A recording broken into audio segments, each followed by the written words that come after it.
Welcome to the question of the day. Today's question is from Gary in Kentucky. And Gary asks, one of my guys on my sales team has a much lower closing rate than everyone else on the team. I'm scared to get on him though because his average sale is so much higher than everyone else. How do I approach him about his closing? Great question. First thing I would do, I would ride along and see what's going on in the field here, right? If he's got a very different closing percentage than everybody else, but also a very different average sale than everybody else, closing being low, average sale being high, I'd want to ride along and just see what's happening first. I mean, in fact, when I go visit a company, that's the very first thing I do is I ride along because I want to see what's happening in the field. I don't want to speak to what hypothetically might be happening. I want to speak to what's actually happening. And so I want to ride along on a few calls and just see what's going on in the field. But I suspect that you have a whale hunter. That's what I suspect. You have a whale hunter. The symptoms of a whale hunter. So if you're a whale hunter, these are the symptoms of a whale hunter. A whale hunter is probably not providing enough options. So they're probably providing one or two options, which is not enough options. So that's a symptom of a whale hunter. Another symptom of a whale hunter, they're probably not building value in accessories. They're just selling a box or a thing. They're not selling a package or a whole home solution.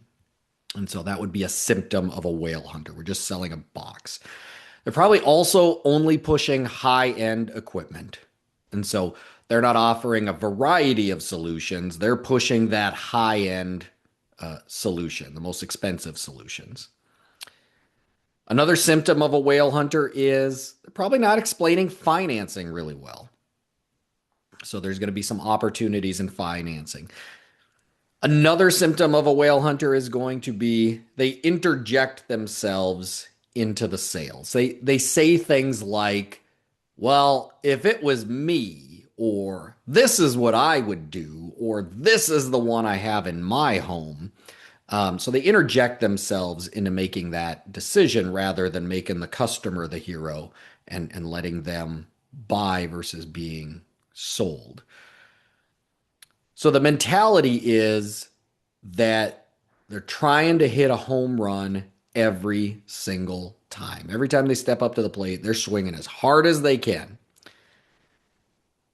I don't know if a lot of people know this, but like Babe Ruth was the home run king, right? Like he hit the most home runs until like Barry Bonds and all that junk, whatever. But he hit the most home runs. But he also had the most strikeouts, right? Like he was baseball's whale hunter. He was either stepping up and he was hitting a home run or he was striking out. There was no in between. That sounds like what you have here, which is a whale hunter, right? You're walking in and you're either selling the highest end equipment or you're not making a sale. There's no gray area in between. So those are the symptoms of a whale hunter. So when you're riding along, look for those things, and that's going to tell us, do we possibly have a whale hunter here? So what's the cause of a whale hunter? If this was like an illness, we talked about the symptoms. What's the cause? How did we become a whale hunter? Typically, it's one of two things. Most commonly, it's tied to pay. They just want the most commission. They're trying to maximize their paycheck, which is, I mean, that's normal. That's human, right? We all want to maximize our paycheck. We want to do that. And so they're going after the whale every single time because they want to maximize their paycheck. Possibly a second reason would be they just don't know the process, right? And that one's easy because then we take them under our wing, we train them the process, like bada bing, bada boom, no more whale hunter, okay? The tougher one is when they just have that mentality that it's tied to my pay and I want the most commission, and so they're standing up there and swinging as hard as they can every single time. So if that's the reason, let's walk through that. How would you approach that person, right? So it's tied to pay. I would walk them through the data. In God we trust, all others bring data. Okay, so I'd walk them through the data. And here's the data that I'm talking about. I would walk them through the big three: calls, closing, average sale. So often we get caught up in revenue or revenue and commission, because that's what they're getting paid, that we lose sight of the big three. Now, the reason I don't like talking about revenue or commission is because they're end results. I can't really do anything to increase my revenue. But the math problem is calls times closing times average sale equals revenue. So I can change those things. I have control over those things. There's things I can do to drive up my calls. There's things I can do to drive up my closing. There's things I can do to drive up my average sale. And by increasing those three things, by pulling those three levers, I thus increase my revenue and thus increase my commissions. And so I want to focus on the big three with them. And this is very common. Usually, when I go visit a company, I'll just say something like, "Hey, how's it going?" And I don't even mean like in terms of numbers. I just mean like, "Hey, how's it going?" And a lot of times, because I'm a sales coach, salespeople will jump right into numbers right away. And so a common reaction would be like, "Oh, it's going great. I'm up to 200,000 this month." So they're speaking in revenue because that's what they're looking at. They're not looking at the calls, closing, and average sale. They're looking at the revenue. Now, here's the problem: 200,000. I'm up to 200,000 this month. I'm a sales coach, and I don't even know if that's good or not. I have no idea if 200,000 in a month is good. And the reason I don't know it's good is because I don't know the calls, closing, and average sale. This person, they could be running 8 calls a day, have a horrific closing percentage and a horrible average sale, and end up at 200,000. Or this person could be running 2 calls a day and have a good closing percentage and a good average sale. Like I don't know, right? So I need to know the calls, the closing, and the average sale. And that's what I would walk through with this individual. So I'm going to use an example from a coaching call that I just had the other day. So I'm using a real person, a real example here. I won't say who it was, but this is a real example where we walked through this. And what I'm going to do is I've got a calculator, right? And because I'm too lazy to sit here and do the math on all of this stuff. And so I use this calculator to just do the math for me real quick. So I don't have to just pencil whip this out there. So on video, you can see this, right? But if you're listening, obviously you can't see this. I'm going to try to describe it really well because I know somebody on a podcast just rattling off numbers is probably not going to be easy to follow. But follow with me in your head. You're imagining that math problem: calls, closing, average sale. And so the person I was working with the other day, they were running 2 calls per day and they were closing at 25% and they had an $18,000 average sale. And so this was the exact same scenario. Their closing was lower than the rest of the team. Average sale was higher than the rest of the team. So 2 calls a day, 25% closing, 18,000 average sale. That was about $200,000 in revenue for the month. If we did that every month consistently, it'd be about $2.3 million over a year. So that's how the math shakes out. 2 calls a day, 25% closing, 18,000 average sale, 200,000 in a month, and about 2.4 million over the course of a year. So then what I did was I walked them through the data. And on my little calculator here, it's real easy. But I mean, you could write this out as well. But I would say same 2 calls. We're not even changing the amount of calls that you're running here. Exact same 2 calls. And what I did was I played with the numbers to see what would it take to get my closing up, even if my average sale came down a little bit, where I'm still equaling the same revenue and thus the same commission, right? And so I said, well, what if we got them to, and I'm just going to start guessing here, what if we got them to 50% closing? And I don't know, what if the average sale came down to 15,000? So it comes down $3,000, right? That's still $330,000 in a month. So if my closing goes up to 50%, my average sale comes down $3,000 to 15,000, I'm still netting $130,000 more dollars in a month. And over a year, that's $1.6 million more. So let's take this even further. Okay, so that 50%, what if average sale dropped even further? Let's try $12,000.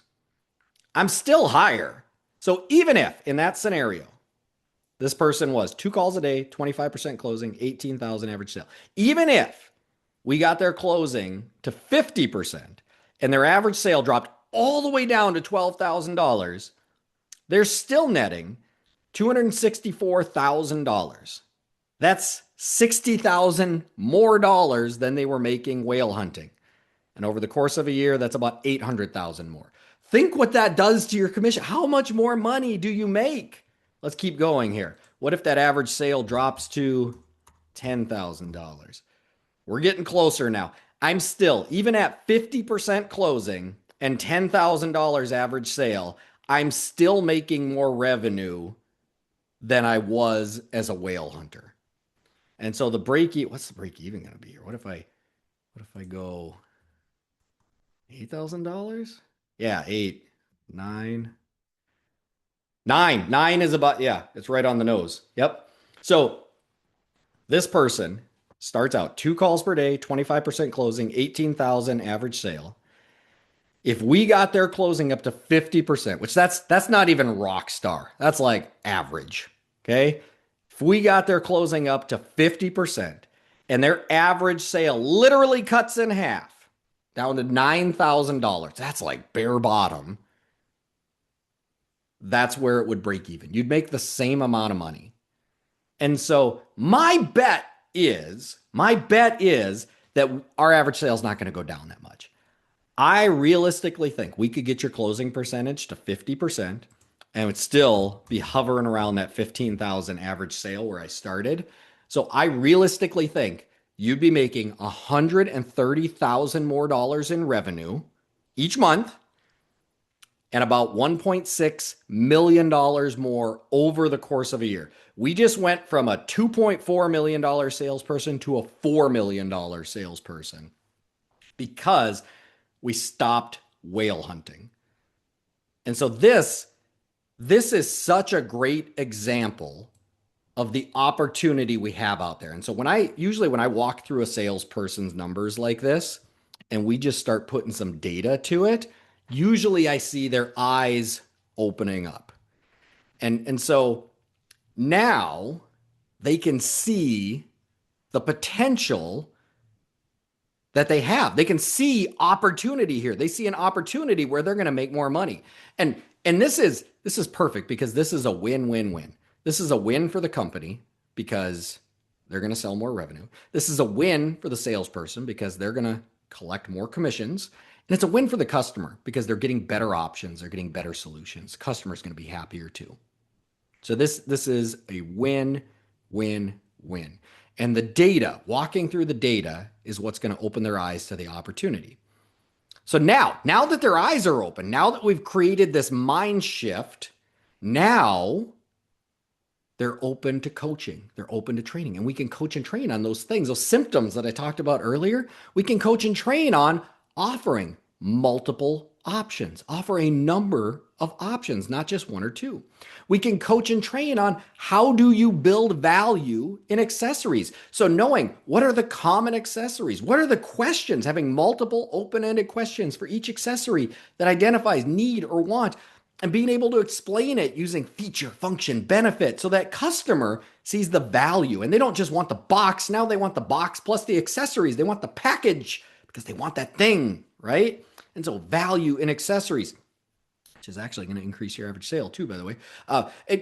They're gonna offer options that reflect a variety of equipment. So it's not just going to be the high end stuff. They're going to have the high end, the medium, the low end. They're going to have a variety of options. They're going to explain financing because there's financing that goes into this, and the payments are going to differ. And some of these payments are going to be a lot easier to digest when it's not just on the big system, the whale here. And you're making the customer the hero. So we can teach you how to make the customer the hero because nobody wants to be sold to, right? Nobody wants to know what you would do. They want to know what works best for their situation. They want to buy. They want to make the decision. They want to be educated so that they can make that decision. And by doing that, now we're making them the hero because all of these options that we present them, they're all great options. Every single one of them is a great option. We just got to pick the one that's right for you. And I'm not going to tell you which one that is. You're going to decide that. You're making them the hero. So we've created a mind shift. And that is what creates that opening to coaching and training.